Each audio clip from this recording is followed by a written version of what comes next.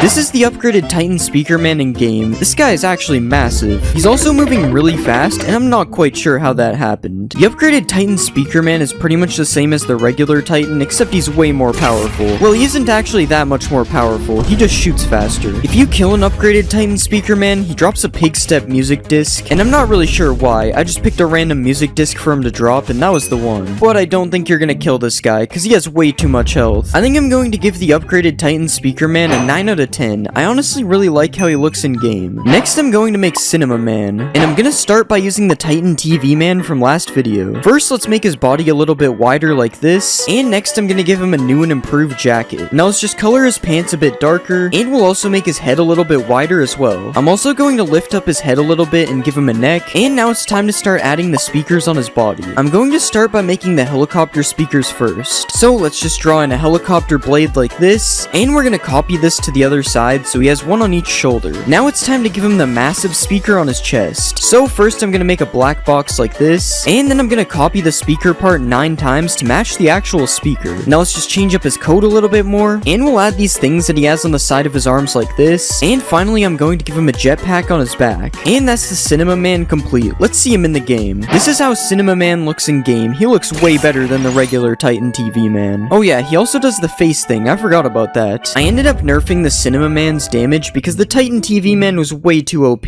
and now he's just a little bit better than the G-Man toilet. Well, that is if they hit each other, of course. I also fixed the Cinema Man's walk animation so it doesn't look weird like the Titan TV Man did. And overall, the Cinema Man is just an upgraded version of the Titan TV Man, because that's what he's supposed to be. Oh wait, I just noticed there's a couple bites taken out of the back of his head. I'm not really sure how that got there. Other than that, I think the Cinema Man turned out pretty good, so I'm going to give him an 8 out of 10. Next, I'm gonna make the upgraded Titan Cameraman. So let's just take the Titan Cameraman that we made earlier, and the first thing we'll do is make his arms a little bit bigger. Now let's change his jacket a bit and make it go all the way down to the middle of his legs, and next we'll add the shields that he has around his knees. Now let's add the thing that goes around his core right here, and we'll also add this gray piece which might be from his shirt. I'm not even sure. Next, we'll give him some slightly different looking hands like this, and now it's time to add some details to his head and shoulders. First, we'll add the cannons that he has on his back like this, and next let's add some of the upgrades that he has on his cameras up here. I'm also gonna add the red light on the very top as well, and next I'm gonna give him a jetpack, so let's make the first part of it like this, and we'll just rotate these parts out a little bit, and we'll also add some blue ones as well. And finally, let's add a little bit more texture to him, and I think he's looking good. Let's add him to the game. This is how the upgraded Titan Cameraman looks in game. This guy actually looks really good. I will say there's a little bit of a problem on the back of his arm though, but you can barely notice it. The Titan Cameraman is able to fly, which I thought was a good idea, but I think he's going a little too high up. Okay, I stopped him from being able to fly, and now he's a lot better. The upgraded Titan Cameraman is a little bit stronger than the regular Titan Cameraman, and this time his ranged attack actually works. He also has a thumbs up animation just like the regular Cameraman, but this time I actually gave him a thumb so it isn't mistaken for anything else. The upgraded Titan Cameraman is fire resistant just like in the actual series, and if you do kill him, he drops the same thing as the regular Titan Cameraman because I'm on original. Overall, I think the upgraded Titan Cameraman turned out really good, so I'm going to give him a 9 out of 10. Now that we have all these upgraded Titans, they need some competition, so next I'll make the upgraded Scientist toilet. And I'm gonna use a skeleton for him because he looks really old. So let's just remove his whole body because we'll only need his head. And I'm just gonna copy the toilet that we used for the G-Man onto him like this. Let's just get rid of all the G-Man upgrades and we'll color the toilet a light brownish color just like we did for the G-Man. Now let's give him some toilet water so you can't see into the bowl. And we're going to give him a neck like this. The Scientist toilet seems to be wearing glasses, so let's just give him some of those. And we'll also put the red spot that he has on the left part of the glasses as well. The Scientist toilet is wearing the upgrades that Cinema Man used to have on him, so we're going to add those next. First I copied the main speaker from Cinema Man and put it on the front like this, and then I copied the 2 helicopter speakers and put them on each side as well. Next we'll just make the back part of the toilet a little bit bigger as it's kind of small right now. And I'm just gonna add these gray things that he has on his back as well. Alright, now we need to give the Scientist toilet his arms, so I'm going to start making an arm like this, and I'm actually gonna color this lighter gray, it's too dark.